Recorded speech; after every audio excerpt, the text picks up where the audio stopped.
Badger's right. These farmers aren't going to quit until they catch me. I shouldn't have lied to your face. I shouldn't have fallen off the wagon and started secretly stealing chickens on the sly. I shouldn't have pushed these farmers so far and tried to embarrass them and cuss with their heads.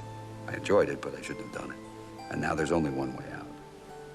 Maybe if I hand myself over and let them kill me, stuff me, and hang me over their mantelpiece. You'll do no such thing. Darling, maybe they'll let everyone else live.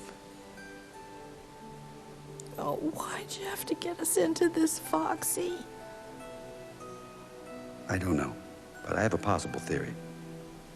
I think I have this thing where I need everybody to think I'm the greatest, the quote-unquote fantastic Mr. Fox. And if they aren't completely knocked out and dazzled and kind of intimidated by me, then I don't feel good about myself. Foxes traditionally like to court danger, hunt prey, and outsmart predators, and that's what I'm actually good at. I think at the end of the day, I'm just... I know. We're wild animals. I guess we always were. I promise you, if I had all this to do over again, I'd have never let you down. It was always more fun when we did it together anyway. I love you, Felicity. I love you too. But I shouldn't have married you.